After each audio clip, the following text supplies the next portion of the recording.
What is up, guys? It's your boy Brendan, aka Drip, back with another video. In today's video, I have a profile that I made for one of my good friends at Locals, and I felt like I wanted to share it with you guys. I know it's kind of late in the format to be kind of making profiles to an extent, because sometimes it's like if you make certain profiles right around the time ban lists is due, you're just going to have to update the profile.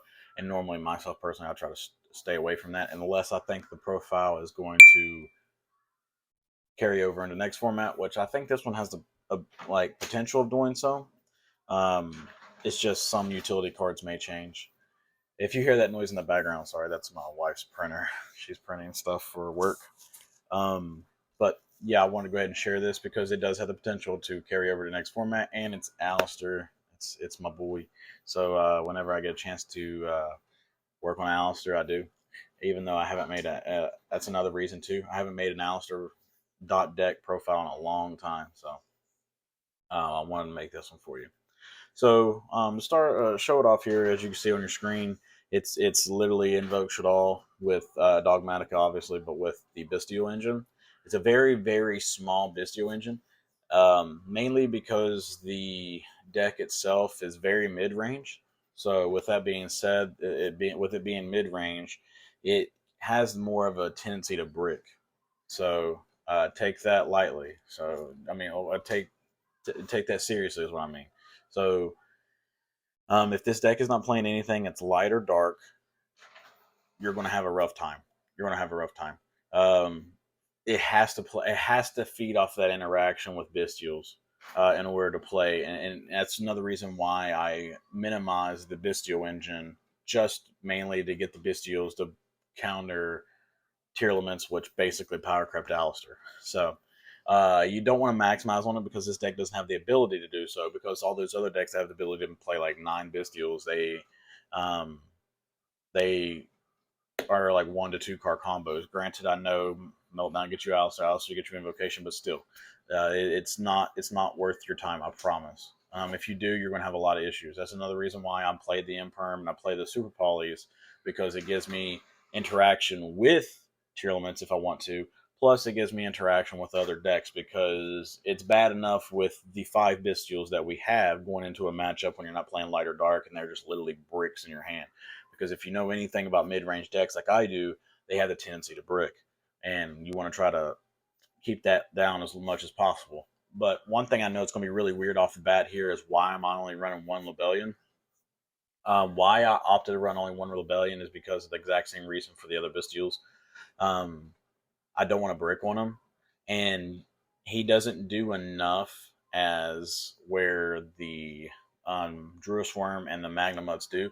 He is the best offensive card. I get it, but once we get the regained, he's not really necessary. So being able to go second and send him off to Shaddoll Fusion to get access to him to make construct is really nice. Or if we're going second, we draw the Magnamut, we hit our opponent's dark in their grave, and then we can search him during end phase, so we have him on our turn one regardless. So getting access to him that way is perfectly fine. You don't need 2, you don't need 3, which kind of helps out your wallet anyways if you're wanting to build this deck. Um, Post Photon Hypernova, I don't think the Visio ratio will change much unless you wanted to run a 2-2-2 ratio, like drop one. You want to run a 44 card deck, you drop a Magnamut and add two of the uh, two of the new ones to make it a 45. But I don't think 2 of that's going to be necessary. You could just honestly just add 1 and run a 44 card deck and call it a day. I don't think 2 of it's going to be necessary.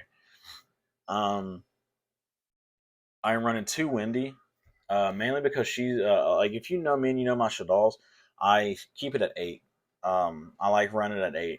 8 is like the perfect ratio to where you see one, you go have the highest ratio to see it and a Shaddol fusion at the same time. So I run 8. On top of that, I run. I always try to match my elements with my invoked cards. So if I'm not running Raijin, I will run 1 Windy and 2 Squam, if that makes sense, because Squam and Windy are the best 2 that we have access to right now. So if I'm running Raijin, I'm running 2 Windy. If I'm running Purgatrio, I'm running 1 Windy and 2 Squam. Granted, I know Swam doesn't line up with Purgatrio, but that's beside the fact. It's because you don't really want to see too many darks. I mean, too many wins or too many darks, if that makes sense. So, even though this whole entire deck's dark.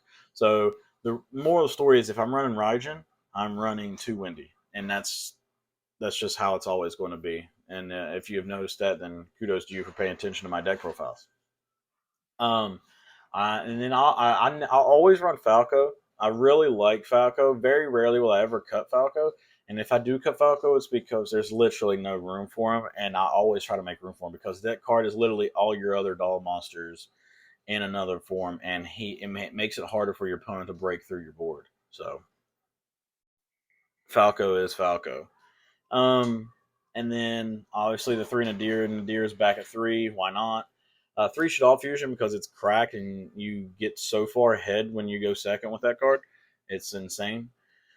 1 Terraforming because we got to get the Alistair. 2 Invocation. The ratios have always been the same: 3 Meltdown, 3 Alistair, 2 Invocation. That's the best ratios. I don't care what anybody says.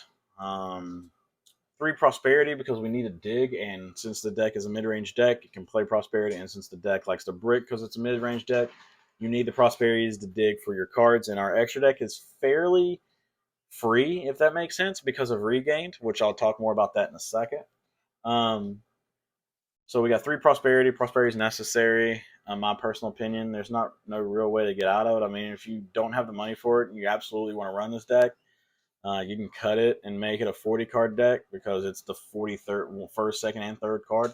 But then you still are like losing out on some consistency, if that makes sense. But it's whatever.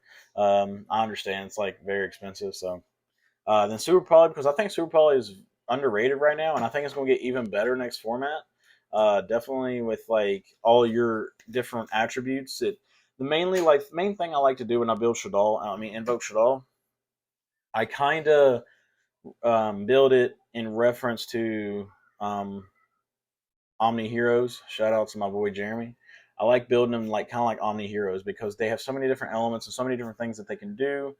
It's just a more cracked version of Omni Heroes. So with the Windies being Win, the Raijin being Win, Kaliga Dark, the Makaba being a light, and then Agoides being a light, and all that. So like you have all these different attributes and stuff. And if you ran Purg, you have fire. You have all these different attributes to where the ongoing meme is Alistair, and besides Alistair, it's our graveyard. So if we're going to use Invocation to make it our graveyard, then I'm going to use Super Poly as well to make it our field. So you basically get 2 for 1. So if you keep seeing me looking over here, I'm looking at my screen. I'm sorry. I'm sure most of y'all are probably looking at the list anyways instead of the screen. So I apologize for that. And then moving on, we have 1 Regained. Regained obviously is very cracked in this deck. There's a lot of cheeky plays you can do to where you're running lower counts of your extra deck monsters. That Regain like makes that like obsolete, where it doesn't matter, if that makes sense. So like let's say for an example, you're going in blind and you don't know what you're playing and you don't want to banish your super poly targets.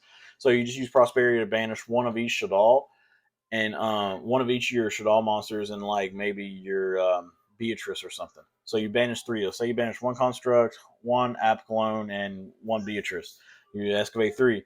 Once you get your engine going, if you get Regained on the field, once you use Nadir Servant basically to dump your last App Clone Schism combo, add your Schism or add your Windy to dump your Windy to set the Beast or whatever.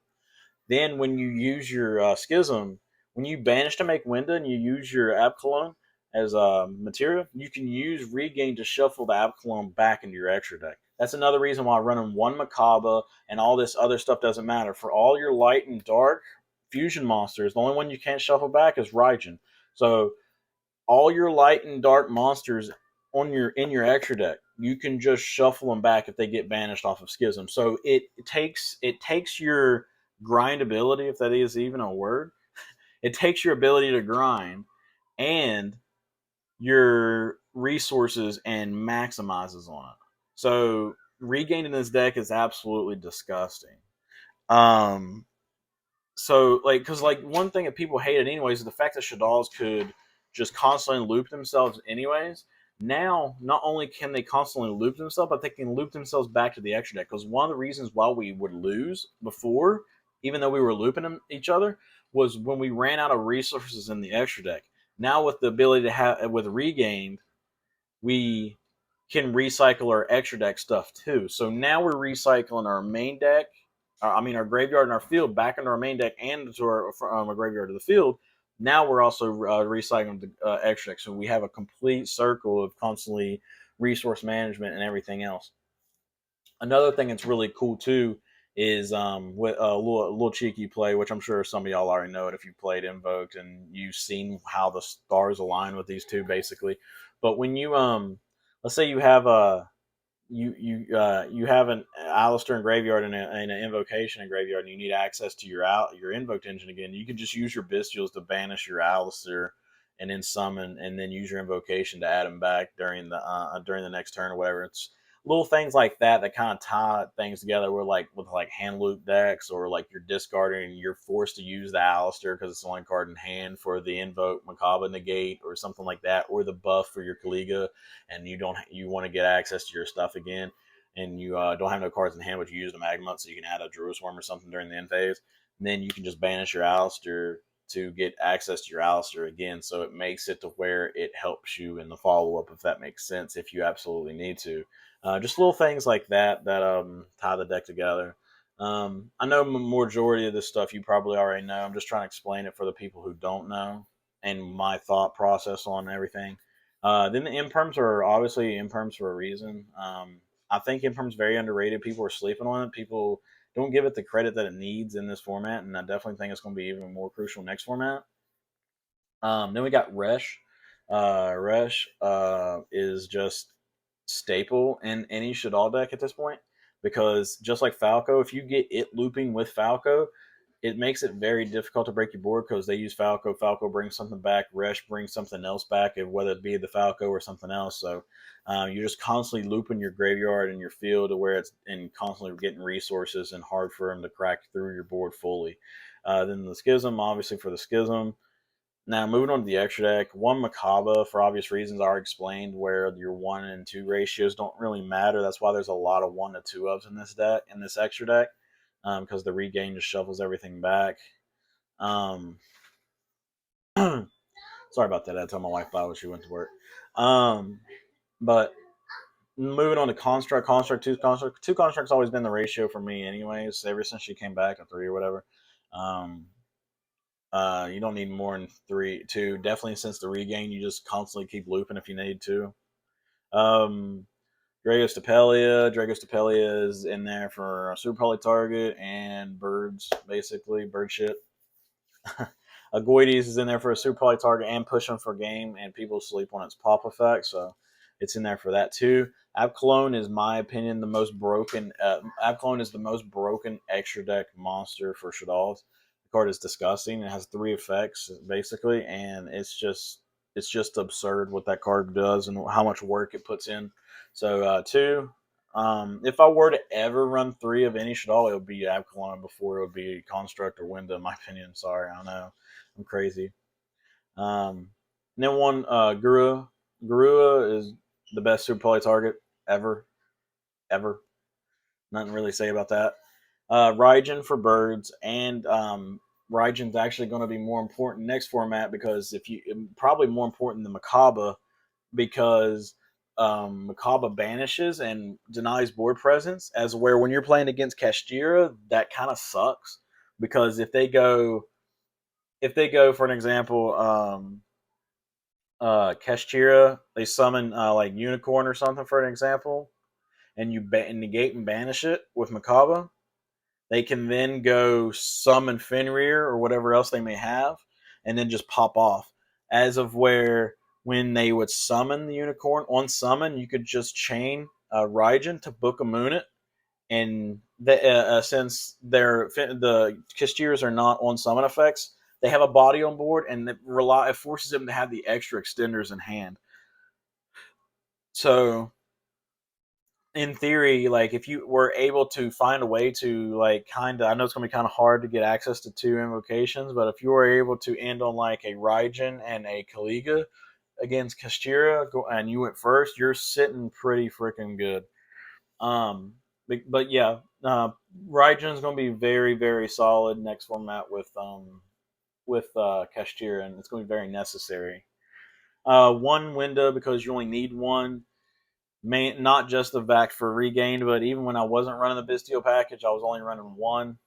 Because you, unless they just flat out banish it, if they can build up enough resources to out your window, then you're probably going to lose that game anyways. There's no real use of making a second window. All it's going to do is just get banished or something. Because if they have enough gas to out it, I get it. If they have to burn all their gas to get out the one, the second one will do it. But if you have to crutch a window to win a game, then you're one, not playing Shaddolls correctly, in my opinion. That's just me. You're not playing Shaddolls correctly, and you're in a losing state, a situation anyways. So yeah, you only need one because you can loop it and you keep bringing it back with Resh and stuff like that. So you're perfectly fine with one. I've only ran one. I've had a lot of success with one. One Kaliga because it's just like Winda. It wins games and you only usually need one of it because you protect it. And if they out it, you just recycle it with Regained. Everything's tied into Regained here. One Beatrice. This is the flex spot. All right. Let me fix my mic real quick. Beatrice is the flex spot. And what I mean by that is this can be anything. I chose to go with Beatrice because it can dump Lebellion, it can dump any Shaddolls, and those awkward, annoying ass hands where you draw Invocation but not Alistair. You can use Beatrice to dump your Alistair to get access to your invoked engine and just keep going from there. A lot of people will probably choose Wallow in this version, in this slot rather. But I choose to go Beatrice for the offensive plays, mainly because there's nothing really like, since you're not playing, Wallow's only really good, in my personal opinion, in mirror matches. There, like, if you get to the point where you're using Wallow to grab a talent or something like that, it's an oversimplified game state, and you're relying on luck to get you the +2 draws that you're probably going to need anyways. Because if you're not playing a mirror match, you're going to most likely use the talents to draw too. As of where I don't want to rely on chance. I never like relying on chance if I have to. I would rather use Beatrice to dump whatever I need, like a Shaddol, to get me back into the game, or a utility card that I may need in the grave to help me try to advance my game state and get back in the game. So instead of relying on chance, I want to rely on guarantee. But whatever you want to put in there, you put in there. I just think Beatrice is the better route. Then you got Dark, the Dark Charmer. Dark, you're playing Bystial's Dark. Dark Charmer it's Dark Charmer. It does what it does. And if it's destroyed, you can search. So comes up. Gravity Controller, standard in any fusion based deck or Shaddolls, basically any Shaddol deck. What's really nice too about Gravity Controller, I had a couple things come up, which really sucks because I can't show you guys the replays, mainly because when I'm recording the deck profile on EDO, I can't play on EDO because I'm freaking banned. But when YGO Pro, I'm having issues where the replays are not matching my OBS, and I'm not very tech friendly that much, so I can't really figure it out why it looks so terrible. But there was a replay where my opponent, I was playing against Sprite, and they had IP and they linked my stuff away, and they didn't link away my Gravity Controller. I guess they forgot what it did, and they made the goddess one that's unaffected or whatever, or something like that. And I negated it somehow, and then I just bounced it. It was kind of crazy or something like that. Something happened. It makes me mad that I can't show the replay. It was something along those lines, and it was absolutely disgusting. But the ability to use Gravity Controller to bounce another extra deck monster in the extra monster zone is really stupid and slept on. And unless you play Shaddolls, you never know that it does that. And it comes up sometimes, and it's hilarious when it does. Then we have the Moon, whatever, what was her name? The Moon Maiden, right? Yeah. Artemis Moon Maiden. Let me turn on my mouse. My brain went blank because I was just listening to my son. Yeah, Magus Artemis Moon Maiden, whatever. She's obviously there for obvious reasons, just to get access to a light. In this state and time, I do not think it is necessary to run the Almirage and the Secure Gardena. That shit has sailed. That has long gone. Long gone. It takes up 2 extra deck slots, and it's only necessary if you're running Purgatrio. My personal opinion. If you're not running Purg, then it's not necessary. Almirage doesn't do nothing for you but take up an extra deck slot. You're not running Maximus because Maximus is dog shit. So, yeah, no. Why in the hell would you want to run Maximus in this format or last format? Definitely in next format. Next format, why would you want to do that? Last format, or three formats ago, because the formats kind of ran together, you had branded. They outplus you. This format, opponent's going to send freaking Garua and whatever else, the plus. Next format, you're going to have to deal with both. You're going to have to deal with Tearlament sending the Garua and stuff, and you're going to have to deal with Brandon, because Brandon's probably going to make a comeback, most likely, in my personal opinion. So why would you want to do that?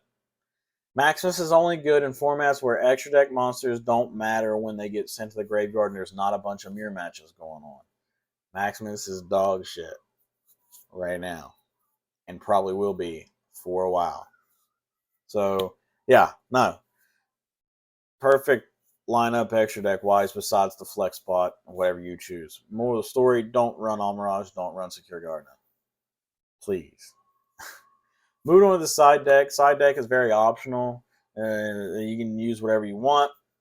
I chose to go with this because outside of the Dark Rulers, I think Dark Ruler might take a backseat. Then again, Twin Twister may take a backseat. I don't know.